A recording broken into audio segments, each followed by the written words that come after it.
Hello and welcome दोस्तों, बहुत बहुत स्वागत है आप सभी का मेरे इस यूट्यूब चैनल क्रिक शुभेंदु में। तो बात करेंगे द एशेज की, जिसका तीसरा डे आज खत्म हुआ है अभी अभी थोड़ी देर पहले। और इंग्लैंड टीम जो कि ये बहुत ही आगे निकल चुकी है ऑस्ट्रेलिया से, और ये ऑलमोस्ट अब लग रहा है कि 2-2 के बराबरी पे ये जो सीरीज़ है वो फिफ्थ टेस्ट में जाएगा। चौथे और पाँचवें दिन का एक तरह से गेम बचा हुआ है, और उसमें बरसात के भी एक तरह से चांसेस है, और मैच एक तरीके से वहाँ पे डिले भी हो सकता है। एक तरीके से कहेंगे कुछ टाइम जो कि वो वेस्ट भी हो सकता है। लेकिन उसके बावजूद इंग्लैंड ने जितना भी क्रिकेट अभी 3 दिन में खेला है, उससे ये इंश्योर कर लिया है कि हम जो कि मैच जीत रहे हैं। और डेफिनेटली अगर हमें 1-2 और सेशन मिलेगा तो फिर हम ज़रूर ये मैच जीत जाएंगे। तो अभी देखो मैच का हालत ये है कि ऑस्ट्रेलिया ने फर्स्ट इनिंग्स में 317 रन बनाए। उसके जवाब में आपको ऐसा पता है कि डे 2 पे 384 पे 4 था इंग्लैंड। 72 ओवर में ही उन्होंने ऑलमोस्ट 400 रन बना दिए थे, और उसी को आज कंटिन्यू किया है। 592 बना दिए हैं 10 विकेट के नुकसान पे, यानी कि 208 रन और जोड़ दिए हैं। और वो भी बहुत ही एक तरीके से क्विक स्पीड में। अगर आप देखो 35 या 36 ओवर उसके बाद लिए हैं वो स्कोर को बनाने के लिए, और एक ज़बरदस्त एक तरीके से फिनिश किया अपने पहले इनिंग्स को। और 275 रन की एक विशाल जो कि वो लीड लिया, जो कि देखने में एक तरह से बहुत बड़ा लगता है, और ऑस्ट्रेलिया के लिए बहुत ही टफ टास्क था। और डे 3 के एंड होते होते ऑस्ट्रेलिया अपने सेकेंड इनिंग्स में 4 विकेट गंवा चुकी है, और 113 रन ही सिर्फ बने हैं। 162 रन अभी भी वो पीछे हैं, 2 दिन बाकी हैं। ऑलमोस्ट आप मान के चले कि ऑस्ट्रेलिया इस गेम से बाहर हो चुकी है, क्योंकि 162 रन का लीड को हटाना, फिर उसके आगे आप कम से कम आपको 250-300 रन चाहिए हो गए, यानी कि यहाँ से भी आपको 400 के करीब आपको रन बनाने पड़ेंगे। 400 450 के रन 2 दिन में वो बनाना, और उसके बाद इंग्लैंड को ऑल आउट करना वो ऑलमोस्ट इम्पॉसिबल अब लग रहा है। और क्योंकि बरसात भी होने वाली है अगले 2 दिनों में, तो उस समय टाइम भी एक तरह से कम मिलेगा ये सब काम करने को। लेकिन इंग्लैंड के लिए यही है कि सबसे उनके लिए इजी टास्क यही है कि 162 रन की जो लीड है उसके अंदर अंदर ही इनको एक तरह से ऑल आउट कर दे, तो इनको इनिंग्स के मार्जिन से जीत जाएंगे। उनको बहुत ज़्यादा कुछ करना नहीं पड़ेगा, सेकेंड टाइम भी उनको बैटिंग नहीं करना पड़ेगा, क्योंकि ऑलमोस्ट उन्होंने 600 रन बना दिए हैं पहले इनिंग्स में। तो एक तरह से अब ह्यूज ट्रबल में फंस चुकी है ऑस्ट्रेलियन साइड। और जो एक तरह से कहेंगे ना, बासबॉल वाला जो हमेशा से चर्चा होता था कि बासबॉल एक जो एक तरह से टैक्टिक थे इंग्लैंड की, वो कहीं बैकफायर ना कर जाए ऑस्ट्रेलिया के अगेंस्ट। लेकिन कहीं ना कहीं आप देखो कि इसी टेस्ट मैच में कम्प्लीटली उसी टैक्टिक ने ऑस्ट्रेलिया की जो गेंदबाजी यूनिट है उसको फेल कर दिया है। एक नेथन लायन के ना होने से आप देखो कितना फ़र्क पड़ गया है कि उनके पास कोई ऐसा गेंदबाज नहीं है जो कि उनके तेज़ गेंदबाज की मदद कर सके। और दूसरी तरफ इंग्लैंड का वही है, 2 मैच पहले वो हारे, उसके बाद तीसरा मैच जीते लड़ाई करके, लेकिन चौथे मैच में कंप्लीट डोमिनेशन देखने को मिला है।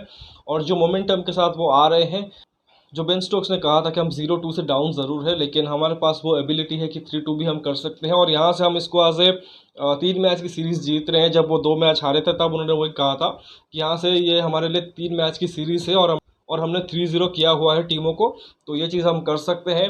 और अभी तो मतलब वही होता हुआ दिख रहा है। और there is a high possibility कि वो एक तरीके से 3-2 फिनिश भी हो जाए एशेज़ की एक तरह से स्कोर लाइन। तो देखिए जो कल का स्कोर कार्ड था 384 पे 4 था। हैरी ब्रूक और बेन स्टोक्स खड़े हुए थे, तो उन्होंने आज उसी अंदाज से कंटिन्यू किया। हैरी ब्रूक 61 रन किए हैं और बेन स्टोक्स 51 किए हैं। हालांकि जब वो दोनों आउट हुए उसके बाद जॉनी बेस्टो एक एंड पे खड़े हुए थे और दूसरे एंड से विकेट गिरते ही जा रहे थे, लेकिन जॉनी बेस्टो ने ज़बरदस्त बैटिंग किया है। जो अभी तक आउट ऑफ फॉर्म चल रहे थे, उनकी जो डिसमिसल भी हुई थी उसको लेकर काफ़ी कुछ चर्चा हो रही थी, और काफ़ी प्रेशर उनके ऊपर भी था कि उनको स्कोर भी करना था। विकेट कीपिंग भी उस हिसाब से नहीं हो रही थी, बट इस मैच में विकेट कीपिंग बेहतर की और बैटिंग से भी कंट्रीब्यूट किया है।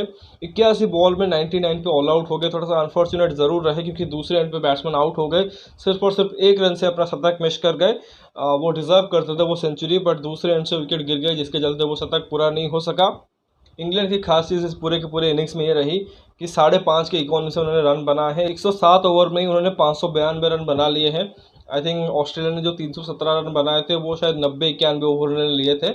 तो जस्ट उनसे 17-18 ओवर आगे खेले हैं, और इन्होंने ऑलमोस्ट 600 रन बना दिए, यानी कि ऑलमोस्ट 300 रन ज़्यादा। तो आप उससे पता लगाए कि किस अंदाज में वो बैटिंग कर रहे थे। जहाँ तक ऑस्ट्रेलिया की बॉलिंग की बात करें, जॉस हेजलवुड को 5 फॉर मिल गया है, 5 विकेट उन्होंने लिया है। कैमरन ग्रीन और मिचेल स्टार्क को 2-2 विकेट मिले हैं, और 1 विकेट पैट कमिंस कप्तान को मिले। तो ये ओवरऑल ऑस्ट्रेलिया की तरफ से बॉलिंग यूनिट से परफॉर्मेंस थी।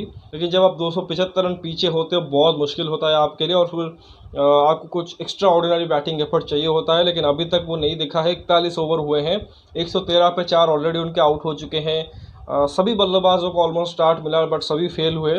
उस्मान ख्वाजा 18 पे आउट हुए हैं, डेविड वार्नर 28 पे, लबुशेन 44 पे नॉट आउट हैं, स्टीवन स्मिथ 17 रन बना के आउट हुए, ट्रेविस हेड 1 ही रन बना पाए हैं और मिचेल मार्श जो कि अपने कैरेक्टर से हटके 27 बॉलों में 1 रन बना के खड़े हुए हैं, वो भी बैटिंग कर रहे हैं। पता नहीं ऑस्ट्रेलिया का यहाँ से अप्रोच क्या होने वाला है, क्योंकि उनके लिए तो मुश्किल ही होगी, क्योंकि आप देखो जैसे, और आपको पता है जब रेन इंटरप्शन होता है तो मतलब थोड़ा सा इरिटेटिंग होता है, खासकर बैटिंग साइड के लिए, क्योंकि स्टार्ट स्टॉप होता है, क्योंकि गेम स्टार्ट होता है थोड़ी देर बाद एक तरह से बंद हो जाता है, जैसे ही बरसात होती है फिर एक तरीके से कवर्स हटते हैं, फिर से एक तरह से गेम चालू होता है, फिर से जब बरसात होती है फिर से कवर्स ऑन, और फिर से एक तरह से जो प्ले है वो स्टॉप हो जाता है। तो ऐसे में बैटिंग साइड के लिए बहुत ही मुश्किल होता है, क्योंकि सेट होना, स्कोरिंग करना, फिर से अगेन एक तरह से जाके ड्रेसिंग रूम में बैठना, फिर से और वंस अगेन दोबारा से आके पिच पे एक तरह से अपने आप को सेट करना, स्कोर को एक तरह से आगे चलाना मुश्किल ही होता है। और ऐसे में अगर आपके ऊपर 160-65 रन की अभी भी लीड हो तो वो कहीं ना कहीं एक तरह से आपको और भी ज़्यादा परेशान करेगी। तो मुझे जैसा उम्मीद हो रहा है कि अगर कल 1-2 सेशन भी अगर गेम पॉसिबल हो सकता है तो ऑस्ट्रेलियन टीम जो कि है वो हो सकता है इनिंग्स डिफीट एक तरह से खा सकती है। और 162 रन मुझे लगता है कि इंग्लैंड की बॉलिंग के लिए इनफ है, जहां से वो बचे हुए 6 विकेट निकाल सकते हैं। और मोस्ट लाइकली मुझे लग रहा है अगर बरसात कल बहुत ज़्यादा नहीं होती है तो कल ही एक तरह से गेम जो कि वो ख़त्म हो सकता है, और कल ही एक तरह से 2-2 का रिजल्ट जो कि है वो निकल सकता है इंग्लैंड के फेवर में। इंग्लैंड की बॉलिंग की बात करें तो मार्क वुड और क्रिस वोक्स, जो जब से इन दोनों को इन्होंने ऐड किया है टीम में पिछले मैच से, ये रिवोल्यूशन बन के आए हैं इस टीम के लिए। मार्क वुड ने 3 आउट कर दिए और क्रिस वोक्स ने 1 आउट किए हैं। तो ये कुछ स्कोर कार्ड हाल रहा है, और बाकी देखते हैं कि कल क्या होता है। तो फिलहाल इस वीडियो में बस इतना ही। आशा करता हूँ कि वीडियो आपको पसंद आया होगा। वीडियो को लाइक करिए, साथ ही चैनल को सब्सक्राइब जरूर कर दीजिए और दोस्तों तक शेयर भी कीजिए। बाकी कमेंट सेक्शन में अपना राय रखिए और बताइए कि क्या आपको लगता है कि इंग्लैंड जो कि वो 3-2 का स्कोर लाइन एक तरह से बना सकता है कि नहीं, उसके बारे में बताइए। बाकी नोटिफिकेशन की घंटी दबा लीजिए ताकि हर एक वीडियो की अपडेट आपको टाइमली मिलती रहे। एशेज के साथ साथ अभी वेस्ट इंडीज़ और इंडिया का भी मैच चल रहा है, और विराट कोहली का 76वां शतक पूरा हो चुका है।